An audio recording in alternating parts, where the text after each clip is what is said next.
আমরা আজকে এসেছি গ্রিনল্যান্ড নার্সারি মেলার শেষ প্রান্তে, আর 27 তারিখ পর্যন্ত চলবে এই গ্রিনল্যান্ড নার্সারি। প্রচুর ধরনের উদ্ভিদ আছে, এগুলো আমরা আজকে দেখানোর চেষ্টা করব এবং এই যে ওনার সাথে একটু কথা বলবো। ভাই, আপনি আপনার গাছ সম্পর্কে একটু বলেন। জি, আসসালামু আলাইকুম। আমার নাম মোহাম্মদ হারুনুর রশিদ। আমার প্রতিষ্ঠানের নাম গ্রিনল্যান্ড নার্সারি। জাতীয় বৃক্ষ মেলায় প্রত্যেক বছরই অংশগ্রহণ করে থাকি এবং কিছু কিছু নতুনত্ব গাছ আনার চেষ্টা করি এবং কিছু কিছু নতুনত্ব গাছ আনি। এর ভিতরে আমার কাছে এবার প্রায় 60 প্রজাতির শুধু কাঠগোলাপি আছে, যে কাঠগোলাপগুলো দেখে মানুষ মুগ্ধ হয়ে যায়। ফুলের বিভিন্ন কালার এবং গাছগুলো খুবই সুন্দর সাইজের, 5 ফিট থেকে 4 ফিট পর্যন্ত। এই গাছগুলো সাধারণত আমাদের ক্রেতাদের খুব পছন্দের গাছ। তো আমি চাই যে আরো চেষ্টা করতেছি আরো বিভিন্ন কালার আনতে। আমার কাছে অলরেডি এখন 60 প্রজাতির কাঠগোলাপ আছে। আর আবার এবার আমি বিশেষ করে একটা ঔষধি গাছ এনেছি। গাছটির নাম বিটার লিফ, বাংলাতে বলে গাছটির নাম তিক্তপাতা। এই গাছটি কুইনাইন সমৃদ্ধ। এই গাছটিতে মানব দেহের একটি গাছে 21টি রোগের গুণাবলীর কাজ করে।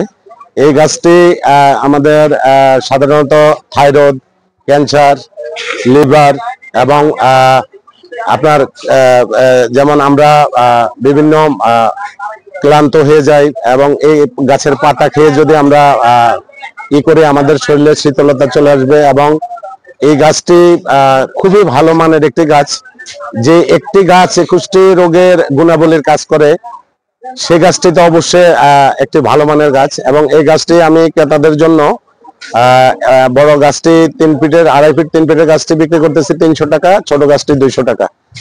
আমি এখানে কিছু পদ্ম ফুল গাছ দেখতে পাচ্ছি। জি, এই পদ্মগুলো আমার সবগুলো ফুল ফুটে গেছে, এখন আবার কলি আসতেছে, 2-1টাতে কলি আসতেছে।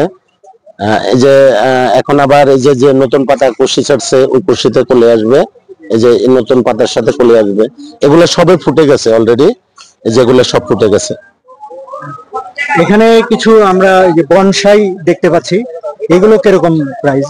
যেমন এই যে এটা হলো আমার নিজ হাতে করা, এটা একটা বিরল গাছ, হিজল। এই হিজলে কিন্তু আমার এই হিজল গাছটাতে প্রচুর ফুল হয়। এই যে ফুল হয়েছে, এই যে এগুলো ফুলের সব কুশি এবং বিচি, বৃষ্টির কারণে অনেক বৃষ্টি হয়েছে, বৃষ্টির কারণে ফুলগুলো বিচিগুলো ঝরে পড়ে গেছে। এই গাছটি আমি কিন্তু কারোর থেকে কিনে আনা না, এটা আমার নিজ হাতে করা। এই যে আমার বড় বনসাই গাছ আছে বট, এটার বয়স 40 বছর, এটাও আমার হাতে করা। এবং এই যে পাকড় আছে, তারপরে এই যে এটি হলো চন্দন, এটা লাল চন্দন বলে। এই গাছটিও অনেক সুন্দর, লাল চন্দন আছে। এবং এই যে লম্বা পাতার যেটা চায়না বট বলে, এটা আছে। আমাদের দেশি বট আছে। এই যে আপনি বনসাই গুলো করছেন, এটার উদ্দেশ্যটা কি? আপনার উদ্দেশ্যটা আসলে মানুষ অনেকেই তো, আমরা তো বনজ বাগান করি, কিন্তু অনেক মানুষের যে শখ, যেমন বাইরে জাপানে, চায়নাতে ওনারা কিন্তু একটি বনসাই গাছ 3 ফিট 4 ফিট 2 ফিট 2.5 ফিটের মধ্যে রাখে। একটি গাছের বয়স হয় ম্যাক্সিমাম 100 বছর, 150 বছর, 200 বছর। তো আসলে অনেকেই কিন্তু ছোট গাছ চায়, যে আমার ব্যালকনিতে আমি একটা অনেক বয়স্ক গাছ রাখবো, আমার ছাদে একটি আমি বয়স্ক গাছ রাখবো। সে কারণে কিন্তু আমরা এই বনসাই গুলো করে থাকি।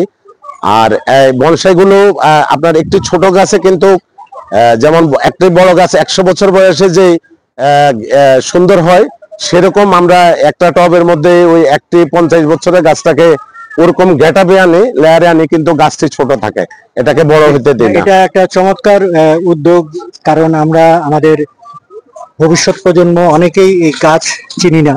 সেটা যদি ছোট ছোট করে আমার ড্রয়িং রুমে বা আমার বাগানে রাখা যায়, তাহলে তাদেরকে গাছের সাথে একটা পরিচয় হওয়ার একটা সুযোগ থাকে।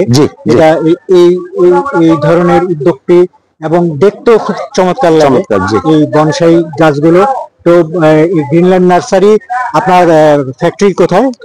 আমার মেইন বাগান হলো এখন বি বাংলা গরিপুর, আশুলিয়া, সাভার, ঢাকা। বি বাংলাতে গরিপুরে গেলে আমার মেইন নার্সারি ওইখানে অনেক বড়। আমার যদিও উত্তরাতে শাখা আছে, কিন্তু আমার এই যেগুলো একটু অ্যান্টিক প্লান্ট, একটু দামি ধরনের গাছ, এই গাছগুলো সবগুলোই বি বাংলা গরিপুর। ওখানে আপনার বিভিন্ন ধরনের ঔষধি গাছও কি? বিভিন্ন ধরনের, আমার কাছে প্রায় 200-250 রকমের ঔষধি ধরনের গাছ আছে, আমাদের দেশীয়। অনেক ধরনের গাছ আছে, যেটা ইনশাল্লাহ যেহেতু আমার বাগানও মোটামুটি অনেক বড়, আমি নার্সারিটা তো অনেক দীর্ঘদিন ধরে করে আসতেছি। যাক, এটা ভালো লাগলো যে উনি ওনার বাগানে শুধু সৌন্দর্য বৃদ্ধি না, আমাদের ঔষধি গাছ যেগুলো আমাদের দেশীয় উদ্ভিদ, বিভিন্ন ভেষজ উদ্ভিদ হিসাবে বিভিন্ন সময় আমাদের গ্রাম বাংলায় চলে আসছে, এগুলো আমাদের সংরক্ষণ করা জরুরি। এই ধরনের নার্সারিগুলোর কারণে আজকে আমরা এই যে বৃক্ষ মেলা, বিভিন্ন ধরনের গাছ দেখতে পাচ্ছি। এখন শেষ প্রান্তে 27 তারিখ পর্যন্ত আছে, তো আপনারা এই বৃক্ষ মেলায় আসবেন, এই গ্রিনল্যান্ড নার্সারিতে আসবেন, ওনাদের সম্পর্কে জানবেন, চিনবেন এবং আপনারা গাছ কিনেন, গাছ লাগান, পরিবেশ বাঁচান। ধন্যবাদ সবাই। আসসালামু আলাইকুম।